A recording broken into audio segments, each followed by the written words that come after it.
Salmo 86, de 1 a 7.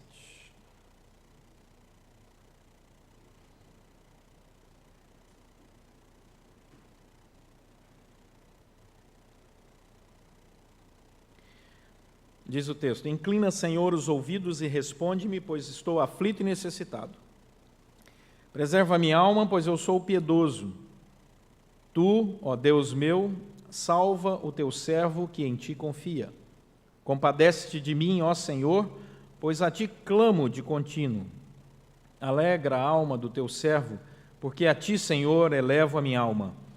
Pois tu, Senhor, és bom e compassivo, abundante em benignidade para com todos os que te invocam.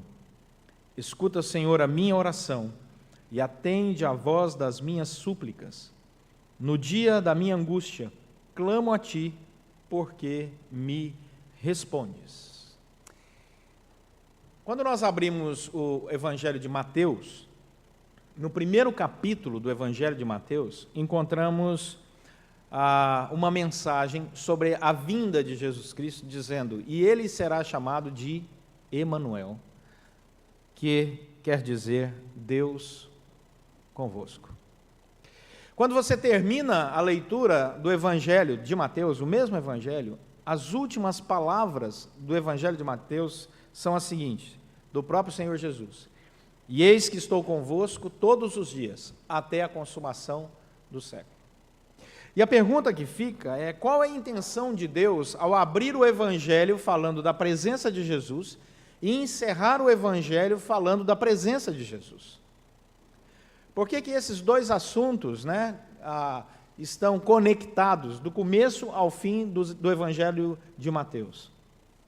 Porque existe um aspecto da nossa espiritualidade que passa muitas vezes despercebido, que é o fato de que nosso Deus é um Deus pessoal. Ele é um Deus pessoal. Deus nos conhece o nosso nome, nossa história, nossa família, nossos erros, nossos acertos, nossas potencialidades. Deus nos conhece.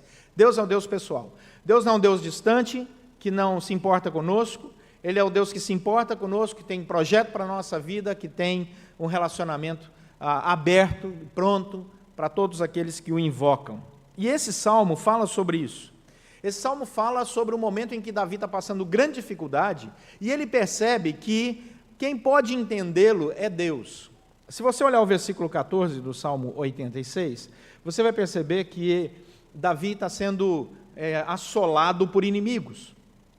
E diz o texto, versículo 14 do Salmo 86, ó Deus, os soberbos se têm levantado contra mim, e um bando de violentos atenta contra a minha vida. Eles não te consideram. Observe que são soberbos, vivem na soberba, acham que são os donos da verdade. Porque são os donos da verdade, não admitem qualquer pessoa que pense diferente deles, então eles se levantam contra aqueles que pensam diferente deles. Então, Davi é um crente que crê em Deus, os soberbos não gostam disso, eles se levantam contra ele, contra tudo que ele representa. Diz o texto que eles são um bando de violentos. E, finalmente, que eles não consideram nem a pessoa de Deus, não tem temor a Deus no coração deles. O que você percebe nesse versículo 14? Algo muito comum nos Salmos. Os inimigos estão sempre no plural e o cristão no singular. Os inimigos sempre no plural. Eu não sei se você percebeu, mas de vez em quando os problemas chegam e chegam no plural. Os problemas chegam no plural. Um, outro. E você fala: rapaz, né? O que está acontecendo? Isso, os Salmos inteiros falam sobre isso. Mas quando você observa o Salmo 86, e principalmente dos versos 1 ao verso 7, você vê que o salmista, Davi, ele se relaciona com Deus no singular. Os problemas, os soberbos, os que se levantam violentamente contra ele, tem um bando de gente, é a palavra que ele usa, um bando de gente contra ele, um bando de problema. Mas aí ele diz: Senhor, responde a mim, versículo 1, responde-me, eu estou aflito, preserva, versículo 2, a minha alma, eu sou piedoso, o Senhor é o meu Deus, salva o teu servo, compadece de mim, eu clamo a ti, a alma do teu servo está aqui, e eu elevo esta alma diante do Senhor. Porque, Senhor, escuta a minha oração e atende a voz as minhas súplicas, e no dia da minha angústia eu clamo a Ti. O relacionamento de Davi com Deus é singular. Eis que estou convosco todos os dias, e ele será chamado Emanuel. O salmista Davi, ele não pluraliza Deus, não. Ele diz: Senhor, senta aqui e vamos bater um papo. Vamos conversar sobre tudo o que está acontecendo. E ele, versículo 1, descreve o problema. Então Davi começa a ensinar para nós aqui, nessa noite, como nós devemos encarar as dificuldades da nossa vida. E a primeira coisa que ele mostra para nós, nessa relação singular entre ele e Deus, íntima, pessoal, um Deus que ele pode chamar de nome, pelo nome, é que nós precisamos entrar na presença do Senhor nos momentos difíceis e descrever o problema. Olha o que diz o verso 1. Eu estou, final do verso 1, aflito e necessitado. São duas palavras diferentes e que no hebraico, a língua que foi escrita esse texto, são completamente diferentes. A aflição é algo interior, é uma palavra usada no hebraico para alguém que não tem recurso algum. A aflição é quando o indivíduo olha para dentro dele mesmo e fala assim: estou perdido e eu não sei aonde eu posso encontrar dentro de mim forças para enfrentar esse momento. E a segunda palavra é necessitado, que é sem poder algum. Eu não tenho condições nem materiais para resolver o problema que eu estou enfrentando. Então, Davi reconhece a sua total dependência de Deus e ele descreve o problema. Existe um bando de gente se levantando contra ele, são pessoas que não temem ao Senhor, e ele se vê sozinho agora na presença do Senhor. Ele diz: Deus, dentro de mim eu não tenho recursos, eu não tenho força, eu estou aflito e estou necessitado. Deus não rejeita uma oração sincera. Se tem uma oração que Deus não rejeita, é a oração sincera. Ele ama quando nós entramos na presença dele e dizemos: Deus, olha, eu estou com medo, Senhor, eu estou ansioso, ou Senhor, eu estou confiante, de fato, né? Senhor, eu estou seguro em Ti. Deus ama uma conversa franca. Deus não gosta de rodeios. Deus não gosta de ninguém prolixo. As orações de Deus são diretas. Você vê nos Salmos isso de maneira direta. Pega a oração do Pai Nosso, é uma oração curta, uma oração direta. Pega um salmista desesperado, Salmo 116, assim por diante. Então eu clamei: Senhor, escuta a minha oração, e o Senhor ouviu. Não fica floreando o problema, ele vai direto. E aí, ele faz uma confissão de fé, porque quem ama a Deus e quem tem essa liberdade, essa intimidade para falar com Deus, ele se apresenta diante de Deus, ele não tem vergonha de se apresentar diante de Deus. Olha o versículo 2, o momento em que ele se apresenta. Eu sou piedoso. Hassid é uma palavra no hebraico usada aqui, que é: eu sou uma pessoa dedicada a Deus. Hassid. E ele diz: eu sou piedoso, e essa é a minha confissão diante do Senhor. Eu, final do versículo 2, confio, acredito de coração no Senhor. A piedade, ela não é fanática, cega. Ela sabe o Deus com quem ela se relaciona. Um piedoso sabe quem é Deus. O piedoso conversa com Deus entendendo todos os aspectos de Deus. Esse salmo é riquíssimo, porque Davi fala sobre Deus usando diferentes formas da palavra Deus. Você não vai perceber isso na língua portuguesa, mas o versículo 1, ele diz: inclina, Senhor, e ele usa a palavra no hebraico, Yavé. No versículo 5, 6, ele diz: escuta, Senhor, e ele usa a palavra Yavé. Yavé, no hebraico, era uma relação onde Deus é um Deus pessoal. Então ele começa a sua oração com um Deus pessoal. Yavé é o Deus que eu posso tratar. Quando Moisés conversou com Deus, e ele disse: Senhor, me diga o seu nome, para que eu possa dizer para as pessoas lá embaixo, quem foi que me enviou? Ele diz: eu sou te enviou, Yavé. Vai lá e diz para eles: esse é o nosso relacionamento, eu sou um Deus pessoal. Depois, quando você olha o versículo 2, ele já usa outro nome para Deus em hebraico, não é mais Yavé. Quando ele diz: tu, ó Deus meu, o Deus que salva é Eloá. Eloá é de Elohim, que é outra palavra hebraica para Deus, que aparece em Gênesis capítulo 1. Já tem um outro significado. Yahvé é um Deus pessoal. Quando Deus trata com as pessoas assim, frente a frente, ele é Yahvé. Agora, quando ele é um Deus que demonstra poder, que está dirigindo todas as coisas do universo, que criou tudo, no princípio criou Deus, Elohim. É a palavra que ele usa no versículo 2. Então ele vai dizer aqui no versículo 2, Senhor, Tu és o Elohim, né? Tu és o Eloá, tu és o Deus que coordena todas as coisas, que é poderoso.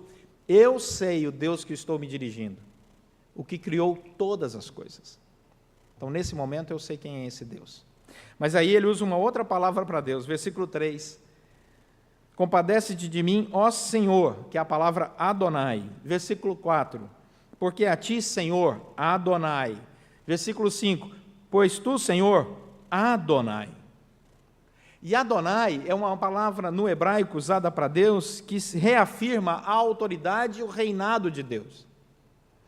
Então, no momento em que ele abre a oração, ele fala, Yahvé, Deus pessoal, eu quero dizer que estou enfrentando problemas, mas eu quero fazer uma confissão aqui, tu és Elohá, tu és o Deus que criou todas as coisas. O meu Deus pessoal é o Deus que criou todas as coisas, mas o Senhor é o Deus que reina, Adonai. Adonai. E por isso eu vou colocar diante do Senhor agora o meu pedido. E aí ele faz 6 pedidos. E o primeiro deles, versículo 1, inclina, Senhor, os ouvidos e responde-me. E essa palavra inclina é a palavra hatet, que significa extensão. É como se ele dissesse, Senhor, eu sei que os teus ouvidos estão atentos a tudo que acontece, que percorre na terra. Não há um bochicho que escape dos teus ouvidos. Então, a primeira oração dele, o primeiro pedido dele para enfrentar o problema é, Senhor, ouve e responde. É como se ele dissesse, Senhor, se eu estiver no mais profundo abismo, eu sei que o Senhor vai me responder. E se eu estiver no mais alto dos céus, eu sei que o Senhor vai me responder. Em qualquer lugar, em qualquer hora, no silêncio da noite, no meio da multidão, eu sei que o Senhor irá me responder. Então, a primeira coisa é essa. Inclina, Senhor, o ouvido de maneira tão abrangente que absolutamente em nenhum lugar escape a minha oração na Tua presença. O segundo pedido é o versículo 2. Preserva a minha alma, que é a palavra samar, uma palavra usada no Salmo 17:4 para guardar, amparar. Quando ele diz, preserva a minha alma, porque eu sou piedoso, ele está dizendo, Senhor, eu, piedoso, não posso guardar a minha alma, mas o Senhor pode. Não é a minha piedade que guarda a minha alma, é a sua graça que guarda a minha alma. Não é o meu poder que guarda a minha alma, não é o meu conhecimento que guarda a minha alma, é o Senhor com a sua graça. Portanto, Senhor, preserva a minha alma. O Senhor Jesus vai dizer em João capítulo 10, que aquele que está nas mãos dele, ninguém pode arrebatar. Ele é quem nos preserva, ele é quem nos guarda. Isso não pertence a nós, é fruto da graça de Deus, e graças a Deus por isso. Porque se dependesse de nós, a nossa preservação, a nossa perseverança, estaríamos perdidos. Porque nós somos, né, cheios de altos e baixos. Mas é Deus quem nos sustenta, é Deus quem nos segura. E aí, a partir disso, o salmista pode dizer, Senhor, o meu pedido está aqui, preserva a minha alma, porque eu não dou conta. Versículo 3, terceiro pedido, compadece-te de mim, Senhor. Em outras palavras, Deus, olha para o meu coração. O salmista, ele não apenas declara um Deus que é poderoso, Deus que é pessoal, o Deus que tem autoridade, mas ele sabe que Deus sente as nossas dores. Deus conhece nossas lágrimas. Deus sabe o motivo dos nossos sorrisos. E aí ele pode dizer nesse momento de aflição que, Senhor, padece comigo, padece junto. Compadece-te de mim, Senhor. Né? Como o Senhor Jesus nos ensinou a orar em Mateus capítulo 11. Né? Deixa a sua sobrecarga. Deixa a sua sobrecarga. Tomai o meu jugo. Deixa que eu levo a sua sobrecarga. Você está carregando peso demais, eu estou do seu lado carregando junto. Compadecer é esse mesmo gesto. de Deus. É um pedido do salmista. E ele sabe que Deus irá respondê-lo, porque há uma relação contínua com Deus. Olha o final do versículo 3, pois a ti clamo de contínuo. Ou seja, a oração dele não era algo que acontecia uma vez ou outra, não. Ele é um homem piedoso, porque ele é dedicado, e a dedicação dele é integral, e ela é integral porque ela é diária, e ela é diária porque ela é prazerosa, e ela é prazerosa porque é fruto da graça, e ela é fruto da graça porque o Senhor ama, e porque o Senhor ama, ele compadece. Mas ele faz outro pedido, versículo 4, alegra a alma do teu servo, porque a ti, Senhor, elevo a minha alma. A alegria não é exterior, ela brota da alma. O pedido correto é esse. Não é uma alegria pautada em objetos, naquilo que temos, ou no nosso status, né, da sociedade. Não, não. É uma alegria interior. Porque a alegria do Senhor, ela revigora os ossos. A alegria do Senhor é a nossa força. E nós precisamos orar pedindo alegria, mesmo no meio do sofrimento, mesmo no meio da dor. Senhor, não deixa, não permita que eu perca a alegria no meio das dificuldades. Olha, tem um bando de gente mal se levantando contra, indo contra o Senhor, contra a sua palavra, contra os seus princípios, mas Senhor, não me deixa perder a alegria, não.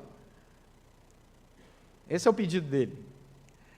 Não me deixa sentir uma oração sem compaixão, sem amor, sem carinho. Não, não, Senhor, eu quero sentir tudo isso, todas essas coisas belas que vêm de Ti. Versículo 6, é o outro pedido dele, o penúltimo. Escuta, Senhor, a minha oração. E aí vem uma palavra no hebraico muito interessante, porque é a palavra razam. Ela aparece lá em Gênesis, capítulo 4, verso 23. Gênesis 4, 23, essa mesma palavra no hebraico, quando ele diz, Senhor, escuta a minha oração, porque lá no 4, 23 diz assim, e disse Lameque às suas esposas, a Ada e Zilá, ouvi-me, vós, mulheres de Lameque, escutai o que passo a dizer-vos. Essa palavra, azam, quando ela é usada no hebraico, aqui, para escutar, ela tem o foco no entendimento que produz um resultado. Ou seja, ele diz, Senhor, ouça a minha oração de tal forma que a resposta do Senhor seja algo evidente. Não é só ouvir por ouvir. Quantas vezes você já ouviu por ouvir? Alguém conversando? Tem gente que conversa muito. Não sei se você já teve essa experiência de encontrar alguém que conversa muito. O problema de quem conversa muito é que muitas vezes ele é ouvido, mas não é escutado. Você ouve, mas não escuta. Está falando, daí a pouco, o duro é quando essa pessoa faz uma pergunta, né? E aí você está completamente perdido. Porque enquanto ela estava falando e você estava ouvindo, ela achava que você estava escutando, você não estava, você estava só ouvindo. E aí é interessante, porque ela, você não acha? E você, bom, depende. E você sai por aí. Não é essa palavra usada aqui. Essa palavra é, eu estou dizendo algo e peço que o Senhor produza resultado, me dê a resposta a partir do que eu estou te dizendo. Então presta bem atenção no que eu vou te dizer, Senhor. Escuta, razão, o que eu estou dizendo. E aí, o último pedido está diretamente associado a esse. E ele só pode fazer isso porque esse Senhor aqui, no versículo 6, ele volta a usar a palavra Yahvé. Deus pessoal, que me conhece pelo nome, escuta e me responde. E aí o último pedido dele, no versículo 6, é atende a vós as minhas súplicas. E atende a palavra ksab, que é alguém que, a partir do momento que ouviu e que vai tomar uma decisão, aí vem a palavra atende. Ele sabe que a informação que ele ouviu é verdadeira. Senhor, diante dessa informação verdadeira, que eu acabei de colocar diante do Senhor, e o Senhor sabe que ela é verdadeira, essa é a palavra atende.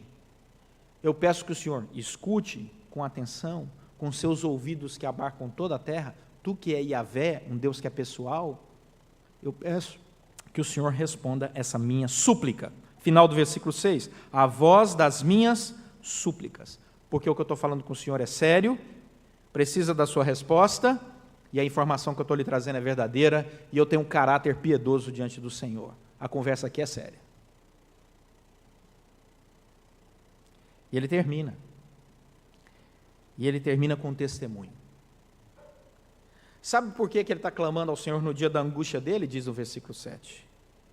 Porque a conversa dele no dia da angústia dele não é com nenhum outro recurso humano, senão com Deus. Ele diz: Senhor, no dia da minha angústia, eu não clamei para outras pessoas ou outros deuses, porque eu sou piedoso, dedicado ao Senhor. Eu não entrei com uma conversa à toa, não. A informação é correta, é séria, é sincera, é verdadeira. E o Senhor, ao ouvir, vai dar a resposta, porque eu estou clamando a Ti. O Yahvé, Adonai, Eloá. Eu estou conversando com Deus que eu conheço, que sei do poder dele. Agora, sabe o que é maravilhoso? Olha o finalzinho do versículo 7. Porque o Senhor faz o quê? Me responde. Por isso que ele leva essa oração tão a sério. Porque ele sabe que Deus responde às orações. Ele sabe que Deus irá responder à oração dele. Deus não é o Deus calado, não.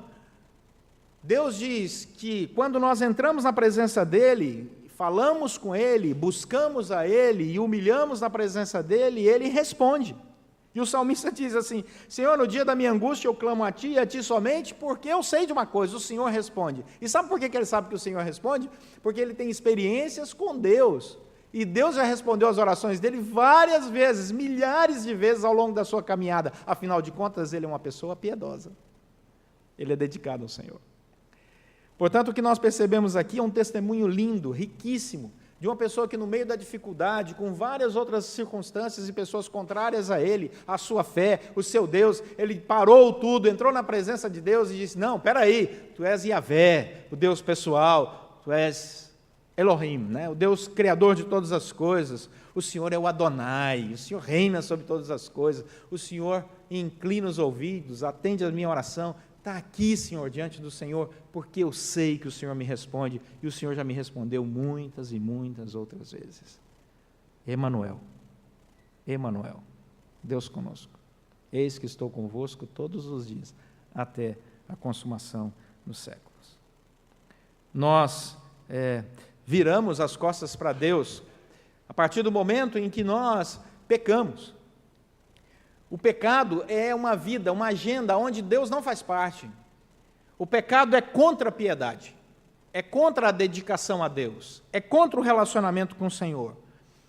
O pecado é virar e dizer para o Senhor: Senhor, eu quero construir uma agenda sem o Senhor. E nós fizemos isso. E nada que pudéssemos fazer poderia nos reconciliar com Deus, diz a palavra. Nenhuma boa obra, nenhuma boa intenção, não havia em nós e não há no ser humano capacidade para se reconciliar com o Senhor.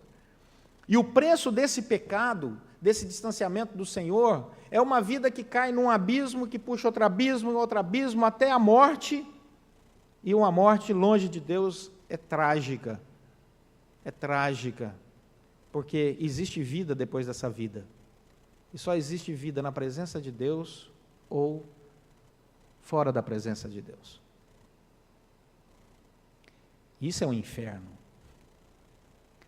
Mas aprove a Deus na sua graça enviar o Emanuel, Deus conosco. Ele vem, vive a nossa vida, paga o preço do nosso pecado, morre na cruz, o nosso Senhor Jesus, e ressuscita ao terceiro dia, para que todo aquele que confia e crê nele não pereça, mas tenha vida e vida eterna. Portanto, Cristo nos convida para caminhar. Ele continua nos convidando hoje para andar com Ele. Ele nos convida por sua imensa graça, e essa graça é irresistível. E como ela é irresistível, eu não preciso nem te convencer, porque quem convence é o Espírito Santo. Mas é maravilhoso quando nós ouvimos esse chamado do Senhor e dizemos: Senhor, não quero mais uma agenda sem o Senhor, eu quero esse diálogo como Davi tinha com o Senhor, nos momentos difíceis e nos momentos alegres, nos momentos em que ele era atacado e nos momentos em que ele era exaltado. Eu quero caminhar assim com o Senhor. Portanto, o convite está feito, porque Emanuel está vivo. E aí, depende de você. Curva sua cabeça, feche seus olhos e vamos orar.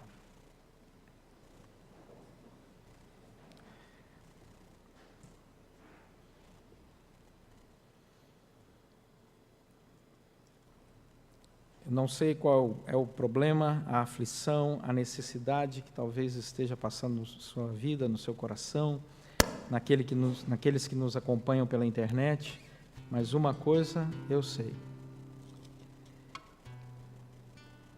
O Senhor Jesus Cristo está vivo.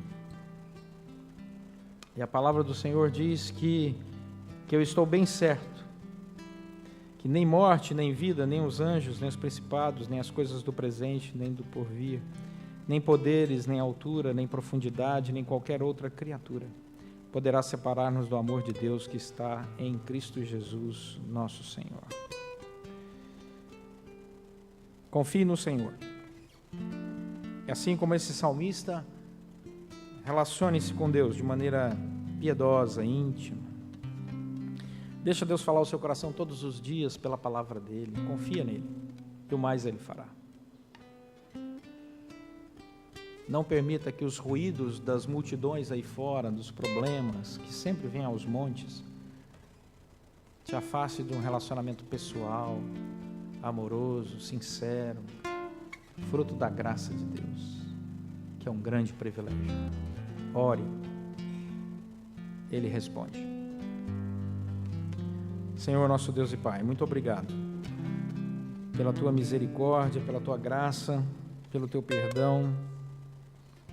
Muito obrigado, Senhor, porque o Senhor nos mostra quem somos, nossos erros, nossos acertos, nossas potencialidades. O Senhor diz que tem projeto para as nossas vidas e é muito bom seguir o plano do Senhor.